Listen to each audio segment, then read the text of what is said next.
Okay, so like, have you ever walked into a shopping mall in another country and been like totally lost when you had to talk to the salespeople? Oh yeah, for sure. It can definitely feel like everyone's speaking some kind of secret code. Right. But what if I told you there are like some really simple phrases and tricks you can use to not just survive, but actually totally rock that whole experience? Hmm. You might even snag some amazing deals while you're practicing your English. You're so right. Shopping malls are like a perfect example of everyday English. It's a great place to practice your language skills in a fun and safe environment. Okay, so let's dive into this.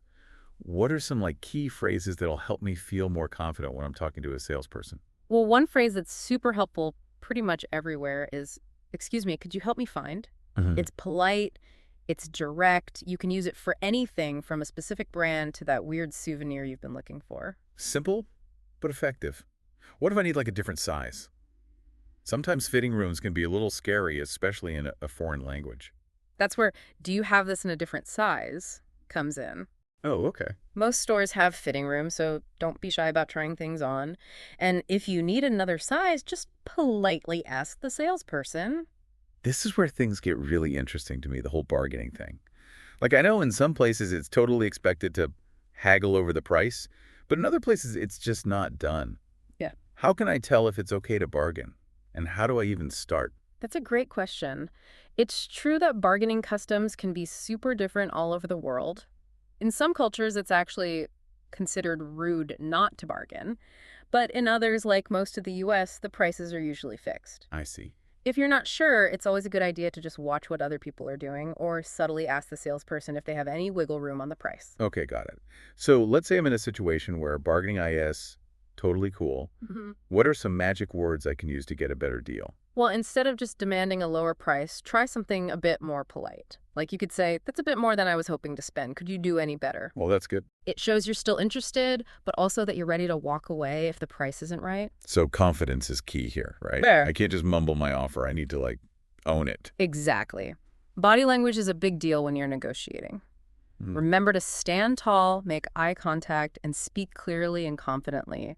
You're not begging for a discount. You're having a friendly back and forth. I like that. Okay, so I've got my phrases down. I'm feeling good. But what happens if the price is still too high, even after we go back and forth a bit? There are a couple of ways to handle that. You could just thank the salesperson and say, "I'll think about it." Right. That gives you a chance to step away and maybe compare prices at some other stores.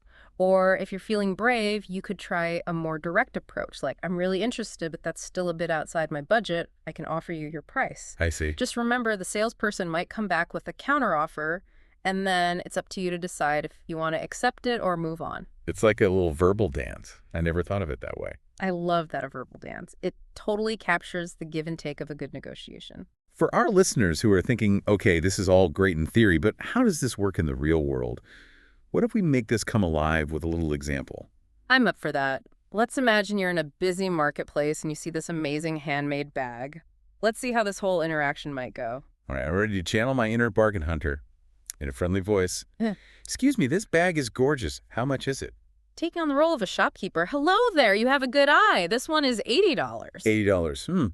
It's really nice, but that's a tad more than I wanted to spend. Is that your best price? Well, for you, I can do $75. It's made with real leather and hand-stitched. Very high quality. I appreciate that I'm really interested, but $75 is still a little out of my price range. How about $60? $60 is a bit low. I can come down to $70, but that's my final offer. Okay, $70 it is. You've got a deal. Excellent choice. You won't regret it. See? Yeah. That wasn't so bad. I think a lot of people get intimidated by the whole bargaining thing, but with the right words and a little confidence, it can actually be kind of fun. I agree. And you just might save yourself some money along the way. You know what's really interesting here is how much nonverbal communication plays into making a negotiation work. Well, tell me more about that. I've always been fascinated by body language. Just think about it. Your facial expressions, your posture, even how you make eye contact. They all send these subtle signals that can really affect how the conversation goes. Hmm.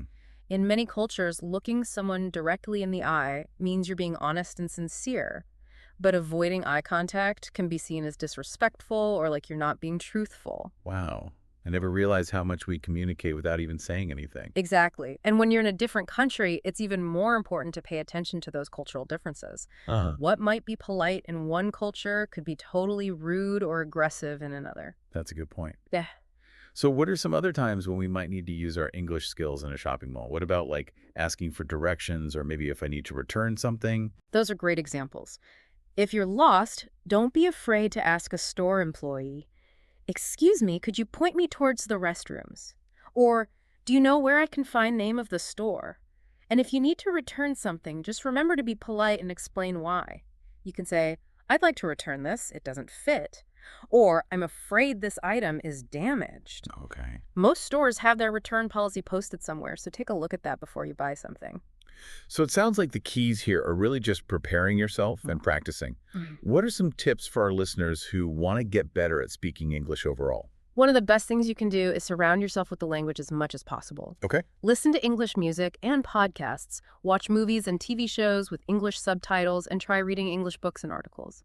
The more you hear and see the language, the more natural it will start to feel. And don't forget about actually practicing speaking. Even if you don't have someone to talk to, you can still improve by talking to yourself in English. Record yourself, and then listen back to see where you can get better. That's a great idea. It might feel a little weird at first, but it really works. And another thing, don't be afraid to make mistakes. Everyone makes mistakes when they're learning something new. The important thing is to learn from those mistakes and keep practicing. It's all about progress, not perfection. Now, before we wrap up, I think it would be helpful to go over some of the important vocabulary we've used today. Some of these words and phrases might be new for some of our listeners. You got it. Let's start with bargaining. Yeah, This is all about negotiating the price with a shopkeeper. It's a pretty common thing in a lot of parts of the world, but remember, it's not always okay, so make sure you're reading the situation. exactly. And another important phrase is price range. This just means the range of prices that you're comfortable spending. So if something is out of your price range, it means it's just too expensive for you. And if you want to check prices at a few different stores before you decide on something you can shop around, that's a good way to make sure you're getting the best possible deal. We also talked about the word pricey, which is like an informal way of saying something is expensive. Right. So instead of saying, that dress is very expensive, you could say, that dress is a bit pricey, don't you think? Exactly. Using words like pricey can help your English sound more natural and fluent. Okay, now let's test our listeners a little. Imagine you're in a souvenir shop and you found the perfect gift, but they only have it in a color you don't love. How would you ask the shopkeeper if they have it in a different color? Then be polite about it. Oh, that's a great one. I'm curious to hear what our listeners come up with. Remember, confidence is key, and don't be afraid to use all the phrases we talked about today. So what does this all mean for our listeners? Mastering these simple phrases and tricks can really help you navigate a shopping mall in English confidently and easily. It's not just about buying things, it's about using language to connect with people from different cultures and having a more enjoyable shopping experience. And hey, you never know. You might even find out you're a natural bargainer. Mm. Remember, learning a language is a journey, not a destination.